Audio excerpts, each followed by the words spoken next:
Trigonometry, trigonometry यह 3 word से मिलकर बना है। ट्रिगोनोमेट्री कितने वर्ड से मिलकर बना है? 3 वर्ड से मिलकर बना है। फर्स्ट वर्ड क्या है? ट्री। क्या है? Tree, tree. उसके बाद क्या है? गोन। क्या है? गोन। उसके बाद क्या है? मैट्री। यानी मैट्री जो वर्ड है यह मेट्रॉन शब्द से मिलकर बना है। कौन शब्द से मिलकर बना है? मेट्रॉन। मेट्रॉन शब्द से क्या बना है? मैट्री बना है। ठीक है, तो ट्री का मतलब क्या होता है? तो ट्री का मतलब होता है 3। क्या होता है? 3। अब गॉन का मतलब? गॉन का मतलब होता है साइड। साइड बोले तो भुजा। ठीक है, साइड बोले तो भुजा। उसके बाद मेट्रॉन जो है, मेट्रॉन का मतलब होता है माप, मेजरमेंट। क्या होता है? मेजरमेंट। मेजरमेंट का मतलब होता है माप। ठीक है, तो हम लोग देख सकते हैं जो ट्रिगोनोमेट्रिक है 3 ग्रीक वर्ड से मिलकर बना है, ट्री, गॉन और मेट्रॉन। ठीक है, ट्री का मतलब होता है 3, गॉन का मतलब होता है साइड मतलब भुजा, उसके बाद मेट्रॉन का मतलब होता है माप। इस यह मेट्रॉन, मेट्रॉन किससे मिलके बना है? मेट्रॉन का अर्थ होता है, मेट्रॉन का अर्थ होता है मेजरमेंट। मेजरमेंट का मतलब होता है माप। मेट्रॉन किससे बना है? मैट्री से मिलके बना है। ठीक है, मेट्रॉन क्या है? तो यह ग्रीक वर्ड है। ठीक है, ग्रीक वर्ड है जिसका अर्थ होता है मेजरमेंट। मेजरमेंट बोले तो माप। ठीक है, तो यह हिंदी शब्द में आती है, तो देखते हैं इसका मतलब क्या होता है। तो हिंदी में लिखा हुआ है त्रिकोणमिति। क्या होता है? त्रिकोणमिति। तो चलिए हिंदी शब्द एक बार समझ लेते हैं। त्रि का मतलब भी क्या होगा? तो त्रि का मतलब होता है 3। ठीक है, यहाँ पे कोण का मतलब कोण ही होगा। ठीक है, अब मिति का मतलब क्या होगा? माप होगा। तो देखिए हिंदी और इंग्लिश में 2 वर्ड दिया हुआ है। ठीक है, हिंदी में क्या है? 3 कोण की माप। ठीक है, और यही चीज को इंग्लिश में अगर हम देखते हैं तो यहाँ पे क्या कह रहा है? 3 भुजा की माप। ठीक है, तो इससे हमको यह स्पष्ट हो रहा है कि किसी भी त्रिभुज के, किसी भी त्रिभुज के 3 भुजा, 3 भुजा और 3 कोण की माप को ही क्या कहते हैं? भुजा की माप। और वही चीज हम हिंदी में अगर देख रहे हैं तो यहाँ पे लिखा हुआ है 3 कोण की माप। यानी इसका हमको पूरा फाइनल क्या रिजल्ट आ रहा है कि किसी भी त्रिभुज की 3 भुजा और 3 कोण के माप के अध्ययन को क्या कहा जाता है? तो त्रिकोणमिति कहा जाता है। ठीक है, तो चलिए हम, आई होप आप लोगों को समझ में आया होगा। तो इस वर्ड से देखते हैं तो 3 भुजा की माप होता है, लेकिन हिंदी वर्ड में देखते हैं तो 3 कोण की माप होता है। इससे हमको डेफिनेशन क्या प्राप्त हो रहा है? तो किसी भी त्रिभुज में 3 भुजा और 3 कोण की मापों के अध्ययन को क्या कहते हैं? त्रिकोणमिति कहते हैं। तो आप लोग लिख लीजिएगा। अब हम चलते हैं डिफिनीशन की ओर। कॉपी पे बनाइएगा। राइट एंगल ट्रायंगल यानी समकोण त्रिभुज। समकोण त्रिभुज किसे कहते हैं? तो जिस त्रिभुज में एक कोण 90 डिग्री हो उसे क्या कहते हैं? समकोण त्रिभुज कहते हैं। इसका नामकरण आप अपने अकॉर्डिंग कर लीजिएगा। हम ABC दे देते हैं, ABC दे देते हैं। और जहाँ पे परपेंडिकुलर है, लंबवत है, वहां पे क्या बनेगा? 90 डिग्री का कोण बनता है। कितना डिग्री का कोण बनता है? 90 डिग्री का कोण बनता है। अब हम लोग यहाँ पे समकोण त्रिभुज किसे कहते हैं? ठीक है, समकोण त्रिभुज किसे कहते हैं? तो हम लोग 9th क्लास में पढ़े हैं। जिस त्रिभुज में एक कोण 90 डिग्री हो तो उसे समकोण त्रिभुज कहते हैं। जिस त्रिभुज के एक कोण 90 डिग्री अर्थात एक समकोण, 90 डिग्री अर्थात एक समकोण हो, 90 डिग्री अर्थात एक समकोण हो तो उसे समकोण त्रिभुज कहते हैं। तो समकोण त्रिभुज कहते हैं। तो उसे समकोण त्रिभुज कहते हैं। तो उसे समकोण त्रिभुज कहते हैं। ठीक है, आप लोग 9th क्लास में पढ़ चुके हैं समकोण त्रिभुज किसे कहते हैं। जिस त्रिभुज का एक कोण 90 डिग्री हो उसे क्या कहते हैं, समकोण त्रिभुज कहते हैं। तो हम देख रहे हैं यहाँ पे एक ट्रायंगल ड्रॉ किए हैं, राइट एंगल ट्रायंगल, जिसमें एक कोण बी पर क्या है 90 डिग्री है। तो 90 डिग्री है, इसका मतलब कौन सा त्रिभुज होगा, समकोण त्रिभुज होगा। और हम जानते हैं किसी भी त्रिभुज के तीनों कोणों का योगफल कितना होता है, 180 होता है। किसी भी त्रिभुज के तीनों कोणों का योगफल 180 होता है, जिसमें हमको एक कोण 90 मालूम है यानी 90 डिग्री है, तो बाकी यह दोनों कोणों का योगफल कितना होगा, 90 होगा, तभी तो तीनों को मिला के 180 होगा। ठीक है, यह 90 है, इसका मतलब फिक्स है यह कोण और यह कोण मिला कितना होगा, 90 होगा, जो कि तीनों कोण मिला के हमको 180 हो जाएगा। ठीक है, तो हम चलते हैं अब समकोण त्रिभुज की ओर। समकोण त्रिभुज में जब एक कोण 90 डिग्री है, तब बाकी हम इसको मान लेते हैं थीटा, इसको क्या मान लेते हैं, थीटा। तो यह क्या होगा, तो यह कितना होगा, 90 माइनस थीटा होगा। कितना होगा, 90 माइनस थीटा होगा। अब देखिए, अब क्या करना है, समकोण त्रिभुज में जहां पे 90 बनता है, 90 के सामने वाली जो भी भुजा होता है उसको क्या कहा जाता है, तो उसको कर्ण कहा जाता है। क्या कहा जाता है, कर्ण। जहां पे 90 बनेगा, 90 के सामने जो भी भुजा होगा वह भुजा को क्या कहते हैं, कर्ण कहते हैं, हाइपोटेनस कहते हैं, जिसको हम एच से सूचित करते हैं। किससे, एच से सूचित करते हैं। ठीक है, और थीटा जहां पे बन रहा है, जहां पे थीटा है, थीटा के सामने का जो भी भुजा होगा उसको क्या कहते हैं, लंब कहते हैं। क्या कहते हैं, लंब कहते हैं। लंब को हम किससे लिखते हैं, तो पी से लिखते हैं। ठीक है, रेस्ट जो भी भुजा बचा है वह भुजा को क्या कहते हैं, तो आधार कहते हैं। रेस्ट जो भुजा बचा उसको क्या कहते हैं, आधार कहा जाता है। ठीक है, आधार को हम लोग क्या कहते हैं, बेस, जिसको हम बी से डिनोट करते हैं। ठीक है, इस टाइप का हम एक ट्रायंगल और ड्रॉ करते हैं। ठीक है, एक ट्रायंगल और ड्रॉ करते हैं। तो चलिए एक ट्रायंगल यहाँ पे और ड्रॉ करते हैं, जिसका नामकरण थोड़ा हम अलग रखेंगे। ठीक, जैसे यहाँ पे देखिए एक समकोण त्रिभुज और है, एक समकोण त्रिभुज और है, जिसका नामकरण हम रखते हैं पी, क्यू और आर। अब देखिए इस त्रिभुज में थोड़ा देखिए, इस त्रिभुज में क्या आपको देखना है, तो यहाँ पे आपको देखना है जहां पे 90 बन रहा है उसके सामने जो भी भुजा है वह क्या कहलाएगा, तो कर्ण। गुरुजी आप अभी जस्ट बताए हैं, जो 90 के सामने जो भी भुजा होगा उसको हम कर्ण कहते हैं और उसको एच से सूचित करते हैं। 90 के सामने जो भी भुजा होता है उसको हम कर्ण कहते हैं और कर्ण को एच से सूचित करते हैं। ठीक है, इससे पहले जो ट्रायंगल में हम बताए थे, इसका कोण हम कहाँ लिए थे, नीचे लिए थे, लेकिन अब जो हम समकोण त्रिभुज बना है इसमें कोण कहाँ लेंगे, हम ऊपर लेंगे। कहाँ लेंगे, ऊपर। तो अगर हम कोण यहाँ पे लेते हैं, तो अभी हम जस्ट बताए हैं जहां पे हम कोण लेंगे उसके सामने का जो भी होगा भुजा वह लंब कहलाएगा। क्या कहलाएगा, लंब। कोण के सामने का जो भी भुजा वह लंब, लेकिन कोण यहाँ है तो इसके सामने का भुजा को क्या कहेंगे, लंब कहेंगे। इसका मतलब यह क्या होगा, लंब होगा। सिंपल सी बात है, लंब को हम पी से लिखते हैं। तो समकोण त्रिभुज में, किसी भी समकोण त्रिभुज में 3 भुजा होता है। ठीक है, एक होता है कर्ण, एक होता है लंब, एक होता है आधार। तो यहाँ पे तो हमको 2 भुजा पता चल गया, कर्ण पता चल गया और लंब पता चल गया। तो जब कर्ण और लंब पता चल गया तो हमको एक भुजा और बचा है, एक कोण भुजा बचा है।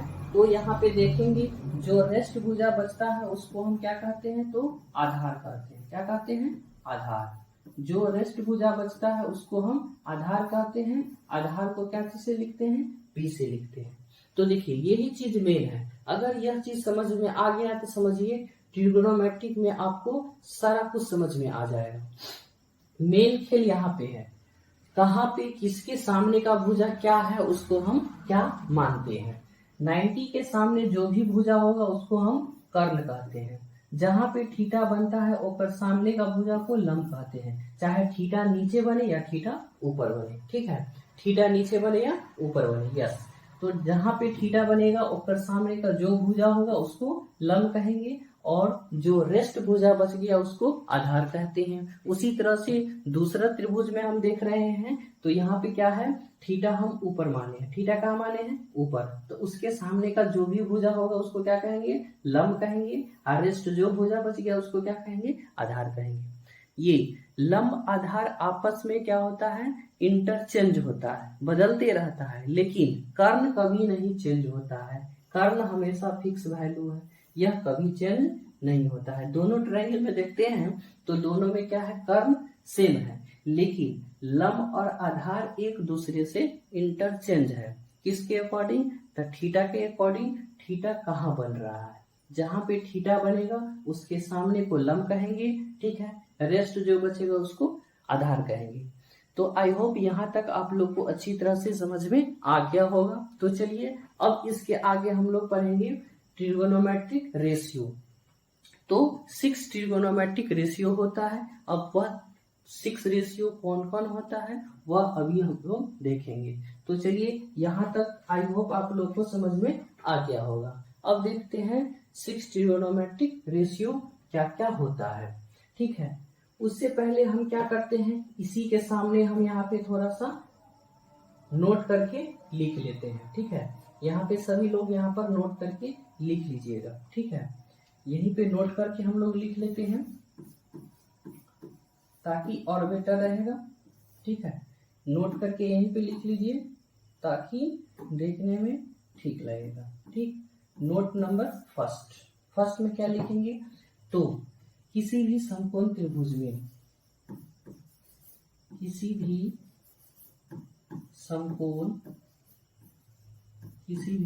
समकोण त्रिभुज में 90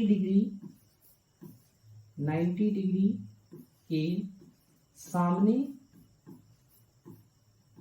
90 डिग्री के सामने की भुजा को 90 डिग्री के सामने की भुजा को कर्ण कहा जाता है। क्या कहते हैं, कर्ण कहा जाता है, कर्ण कहा जाता है, ठीक है। 90 डिग्री, चाहे कोई भी समकोण त्रिभुज हो जहां पे 90 है, उसके सामने जो भी भुजा होता है उसको क्या कहते हैं, कर्ण कहते हैं, ठीक है। अब दूसरा पॉइंट नोट करके, थीटा यानी कोण के सामने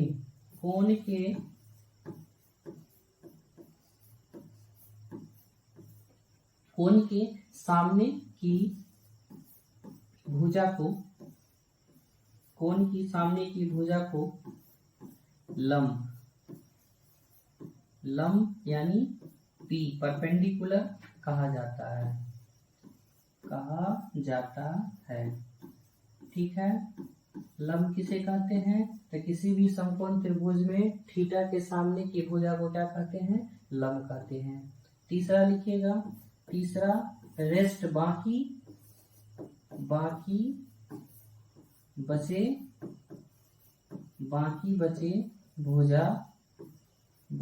बचे भुजा को बेस यानी आधार कहा जाता है।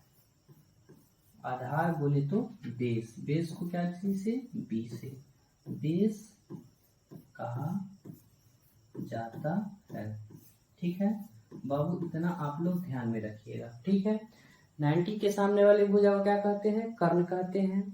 थीटा के सामने वाले भुजा को क्या कहते हैं, तो लंब कहते हैं। और रेस्ट जो भुजा बच गया उसको क्या कहते हैं, आधार कहते हैं। किसी भी समकोण त्रिभुज में कितने भुजे होते हैं, तो 3 भुजाएं होती हैं। सबसे बड़ी भुजा कौन होती है, तो कर्ण होती है। किसी भी समकोण त्रिभुज में सबसे बड़ी भुजा क्या होता है, तो कर्ण होता है। सबसे बड़ी भुजा कर्ण होता है, ठीक है। और आधार और लंब आपस में इंटरचेंज होते हैं, किसके अकॉर्डिंग, तो थीटा के अकॉर्डिंग। थीटा कहाँ पे बन रहा है, उसके अकॉर्डिंग लंब और आधार चेंज होते रहते हैं, ठीक है। इतना चीज याद रखना है। इसके आगे हम लोग पढ़ते हैं क्या, इसके आगे पढ़ेंगे जो थोड़ा इंग्लिश नेम जान लेते हैं, जो लंब, कर्ण और आधार को इंग्लिश में क्या कहते हैं, ठीक है। इंग्लिश में इसको क्या कहते हैं, तो चलिए थोड़ा देख लेते हैं। कर्ण को इंग्लिश में क्या कहा जाता है, तो हाइपोटेनस कहा जाता है,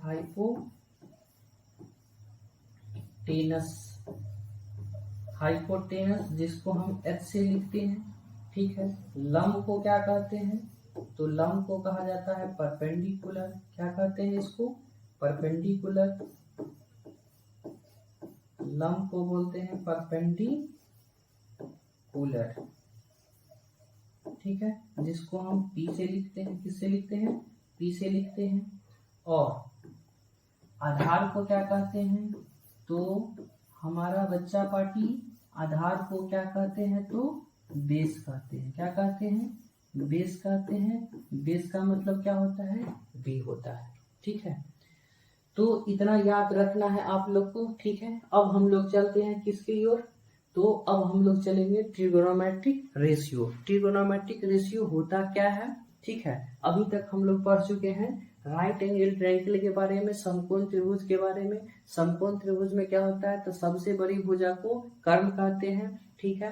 थीटा के सामने वाली भुजा को लंब कहते हैं, बाकी जो बच गया उसको आधार कहते हैं। समकोण त्रिभुज में कितने भुजाएं होती हैं, तो समकोण त्रिभुज में 3 भुजाएं होती हैं, 3 कोण होते हैं, ठीक है। और हम लोग अभी कौन सा चैप्टर पढ़ते हैं, तो ट्रिगोनोमेट्रिक पढ़ते हैं। ट्रिगोनोमेट्रिक में सबसे पहले हम लोग क्या देखेंगे, तो right angle triangle. Right angle triangle बोले तो समकोण त्रिभुज। समकोण त्रिभुज में जब किसी त्रिभुज में एक को 90 डिग्री हो तो उसे क्या कहते हैं, समकोण त्रिभुज कहते हैं। ये सारा अभी तक हम लोग पढ़ चुके हैं, ठीक है। अब इसके आगे हम लोग पढ़ेंगे ट्रिगोनोमेट्रिक रेशियो, त्रिकोणमितीय अनुपात। तो चलिए हम लोग चलते हैं त्रिकोणमितीय अनुपात की ओर। त्रिकोणमितीय अनुपात यानी trigonometric ratio. Trigonometric ratio, trigonometric ratio, trigonometric ratio अभी हम लोग पढ़ेंगे। तो ट्रिगोनोमेट्रिक रेशियो में क्या होता है, यह समकोण त्रिभुज में, ठीक है, समकोण त्रिभुज में 6 ट्रिगोनोमेट्रिक रेशियो होते हैं, 6 त्रिकोणमितीय अनुपात होते हैं, ठीक है। 6 त्रिकोणमितीय अनुपात में सबसे पहले हम लोग पढ़ेंगे, सबसे पहले एग्जाम पॉइंट ऑफ व्यू से सबसे पहले पढ़ेंगे साइन। क्या पढ़ेंगे, SINE, साइन, जिसको शॉर्ट नाम क्या दिया गया, जिसका शॉर्ट नाम दिया गया SIN। क्या दिया गया, SIN, साइन, ठीक है। साइन को हिंदी में क्या कहते हैं, तो गुरुजी हिंदी में इसको क्या कहा जाता है, तो जया, ठीक है। हिंदी में क्या कहा जाता है, जया कहा जाता है। और इसका जो फॉर्मूला क्या बनता है, तो इसका फॉर्मूला बनता है लंब बट्टा में कर्ण। क्या बनता है, लंब बट्टा में कर्ण, ठीक है। इसको क्या लिखते हैं, लंब को P से, कर्ण को H से, ठीक है। हमको इतना ध्यान में रखना है, ठीक है। सबसे पहला रेशियो ट्रिगोनोमेट्रिक रेशियो, त्रिकोणमितीय अनुपात में पहला क्या होता है, तो जिसको हम लोग पढ़ते हैं साइन थीटा। साइन थीटा का फॉर्मूला क्या होता है, तो लंब बट्टा कर्ण, ठीक है। तो हम लोग क्या किए हैं, साइन थीटा को ना शॉर्ट फॉर्म में क्या बोलते हैं, साइन बोलते हैं। इसका पूरा नाम होता है SINE, ठीक है। इसका SINE, इसका हिंदी मीनिंग क्या होता है, तो जया होता है। क्या होता है, जया, ठीक है। दूसरा अभी हम लोग पढ़ेंगे क्या, तो दूसरा पढ़ेंगे कोसाइन। क्या पढ़ेंगे, कोसाइन, ठीक है। इसका शॉर्ट क्या है, तो कॉस, शॉर्ट में क्या लिखते हैं, कॉस थीटा। जिस तरह से हम लोग के घर पर मम्मी पापा प्यार से कुछ नाम अलग बोलते हैं ना, उसी तरह से यहाँ भी क्या है, एक शॉर्ट नाम दिया गया है और एक फुल नाम था, ठीक है। जब फुल नाम दिया गया था तो उस समय क्या होता था, जो मैथ को बनाने में, ट्रिगोनोमेट्रिक बनाने में क्या होता है, थोड़ा टाइम ज्यादा खर्च होता था। तो मैथमेटिशियन ने क्या किया, उसको नामकरण को शॉर्ट कर दिए, ठीक है। तो कोसाइन को शॉर्ट में क्या लिखते हैं, कॉस थीटा लिखते हैं, जिसका हिंदी मीनिंग क्या होता है, तो कोज्या होता है। क्या होता है, कोज्या, ठीक है। हिंदी मीनिंग क्या होता है, कोज्या, जिसका फॉर्मूला क्या होता है, तो आधार बट्टा कर्ण। क्या होता है, आधार बट्टा कर्ण होता है, ठीक है। आधार बट्टा कर्ण, जिसको क्या लिखते हैं, तो B/H लिखते हैं, ठीक है। दूसरा रेशियो हो गया। तीसरा रेशियो होता है टेंजेंट। क्या होता है, टेंजेंट, जिसको शॉर्ट नाम क्या है, तो tan theta, TAN, tan theta. जिसका हिंदी क्या होता है तो स्पर्शजया। क्या होता है? स्पर्शजया होता है।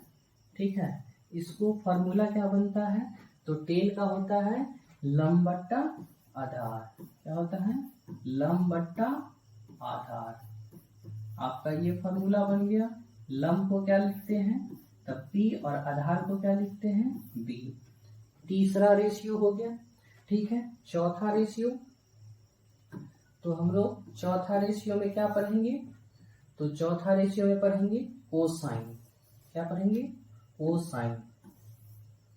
चौथा रेशियो पढ़ेंगे को सेकेंड। चौथा रेशियो पढ़ेंगे कोसाइन। चलिए तो हम लोग चलते हैं अब चौथा रेशियो कोसाइन। कोसाइन का हिंदी क्या होता है? इसका शॉर्ट फॉर्म होता है कॉसेक। क्या होता है? Cosec. Cosec, SOSEC, cosec theta. जिसको हिंदी क्या होता है तो इसका हिंदी होता है व्यूज्या। क्या होता है बाबू? व्यूज्या। जिसका फॉर्मूला क्या बना है तो इसका फॉर्मूला बना है कर्ण बट्टा लंब। क्या बना है? कर्ण बट्टा लंब। जी हाँ, इसको याद रखना है क्योंकि इसके बिना क्वेश्चन बनाना मुश्किल है। ठीक है, इसके बिना क्वेश्चन बनाना मुश्किल है। ठीक है, तो चौथा रेशियो हो गया। पांचवा रेशियो पे आते हैं। पांचवा रेशियो क्या है? सेकेंड। क्या है? सेकेंड। सेकेंड जिसको शॉर्ट में क्या लिखेंगे तो सेक थीटा। क्या लिखते हैं? SEC, sec theta. जिसको हिंदी में क्या कहते हैं तो व्यू कोज्या। क्या कहते हैं? व्यू कोज्या। हिंदी नाम भी याद रखिएगा, एक क्वेश्चन ऑब्जेक्टिव में पूछता है। ठीक है, तो सेकेंड होता है, सेकेंड को शॉर्ट में सेक थीटा बोलते हैं और सेक का हिंदी होता है व्यू कोज्या। इसका फॉर्मूला क्या बनेगा तो सेकेंड का फॉर्मूला जो बनेगा वह क्या बनेगा आपको कर्ण बट्टा आधार। क्या बनेगा? कर्ण बट्टा आधार। कर्ण बट्टा आधार, जिसको हम लोग इंग्लिश में शॉर्ट में लिखते हैं क्या तो H बट्टा B। क्या लिखते हैं? H बट्टा B। ठीक है, पांचवा रेशियो हो गया। अब छठा रेशियो। छठा रेशियो क्या होता है तो को टेंजेंट। को टेंजेंट, इसका शॉर्ट फॉर्म क्या होता है COT, कॉट थीटा। जिसको हिंदी में क्या बोलते हैं तो कॉट को हिंदी में बोलते हैं कोटि स्पर्शजया। क्या बोलते हैं? कोटि स्पर्शजया। कोटि स्पर्शजया हिंदी नाम हो गया। इसका जो फॉर्मूला क्या बनेगा तो इसका फॉर्मूला बनेगा आधार बट्टा लंब। आधार बट्टा लंब। आधार बट्टा लंब, जिसको हम लिखते हैं B बट्टा में P। तो देखिए आपका यह 6 त्रिकोणमितीय अनुपात निकल गया। मेरे बच्चे ध्यान दीजिएगा। फर्स्ट त्रिकोणमितीय अनुपात साइन होता है। साइन का फॉर्मूला होता है लंब बट्टा कर्ण P/H। कॉस का फॉर्मूला होता है आधार बट्टा कर्ण B/H। टेन का फॉर्मूला होता है लंब बट्टा आधार B बट्टा P। कॉसेक का फॉर्मूला होता है कर्ण बट्टा लंब H/P। सेक का फॉर्मूला होता है कर्ण बट्टा आधार और कॉट का फॉर्मूला होता है आधार बट्टा लंब। अब यह 6 त्रिकोणमितीय अनुपात को आपको याद रखना बहुत ही जरूरी है क्योंकि इसके बिना आप क्वेश्चन नहीं बना सकते हैं। और इसको याद कैसे करेंगे गुरुजी तो उसका भी तरीका है, उसका भी फंडा है, वो भी बताएंगे हम आप लोग। टेंशन नहीं लीजिए। सबसे पहले आपको ये ध्यान में रखना है जो ट्रिगोनोमेट्रिक रेशियो होता कितना है तो 6 त्रिकोणमितीय अनुपात होता है। ठीक है, 6 ट्रिगोनोमेट्रिक रेशियो होता है। अब देखिए यह 3 त्रिकोणमितीय अनुपात आप आसानी से याद रख सकते हैं। 3 याद रखिए और 3 को क्या करेंगे हम लोग उसको उल्टा कर देंगे, रेसिप्रोकल कर देंगे, जिससे हमको 3 रेस्ट बच गया वह तुरंत निकल जाएगा। ठीक है, 3 कौन कौन याद रखना है सर तो 3 याद रखना है साइन। क्या लिखना है? साइन। साइन का क्या होता है तो पी बाई एच। अब देखिए इसी का रेसिप्रोकल देखिए, साइन का उल्टा होता है कोसाइन, साइन का उल्टा क्या होता है कोसाइन, साइन का जो उल्टा होता है यह किसका होता है तो कोसाइन का होता है। देखिए साइन होता है लंब बट्टा कर्ण, तो देखिए कोसाइन क्या होता है कर्ण बट्टा लंब, एक उल्टा है। अगर साइन याद रखिए तो उसका उल्टा कर दीजिए। उसके बाद कॉस याद रखिएगा, कॉस याद रखते हैं तब कॉस से क्या बनता है तो कॉस से आपका बन जाता है सेक, कॉस से क्या बनता है सेक, कॉस क्या है तो आधार बट्टा कर्ण, तो इसका क्या होगा कर्ण बट्टा आधार, क्या है कर्ण बट्टा आधार, तो यह उल्टा हो गया इसका रेसिप्रोकल। उसके बाद थर्ड में क्या है, थर्ड में आपका है टेन, तो टेन का रेसिप्रोकल क्या है तो टेन का रेसिप्रोकल आपको कोटेंजेंट, टेन का रेसिप्रोकल कोटेंजेंट। टेन देखिए टेन में क्या है लंब बट्टा आधार, तो इसमें क्या है आधार बट्टा लंब, तो हमेशा एक दूसरे का रेसिप्रोकल है उल्टा है। तो आप अगर तीन याद रखते हैं sine cos tan, sine cos tan, तो अगर साइन कॉस टेन याद रखते हैं तो तीन को रेसिप्रोकल करके आप तीन ट्रिगोनोमेट्रिक रेशियो आसानी से याद कर सकते हैं। तो यह 6 ट्रिगोनोमेट्रिक रेशियो आपको हर हाल में याद करना है, ठीक है। तो आप क्या कीजिएगा इसको आसानी से समझने का कोशिश कीजिए और याद कीजिए, जिससे आपको इससे रिलेटेड क्वेश्चन आसानी से बन सके, ठीक है। तो आज के वीडियो में हम यहीं पे ड्रॉप करते हैं, ठीक है, और फिर आपको नेक्स्ट वीडियो में आपको बताया जाएगा जी इसको लिखने का शॉर्ट फॉर्म क्या है, शॉर्ट तरीका क्या है, ठीक है, और हम याद करने का इसका शॉर्टकट ट्रिक के माध्यम से याद करने का मेथड देखेंगे, ठीक है। तो आज के लिए यहीं पे अभी ड्रॉप करते हैं, फिर आप लोग को नेक्स्ट वीडियो में इसके आगे देखने को मिलेगा। तब तक आप इस वीडियो को अच्छी तरह से देखिए और तब तक यह 6 ट्रिगोनोमेट्रिक रेशियो को याद कीजिए, ठीक है। फिर मिलते हैं नेक्स्ट वीडियो में, तब तक के लिए जय हिंद जय भारत।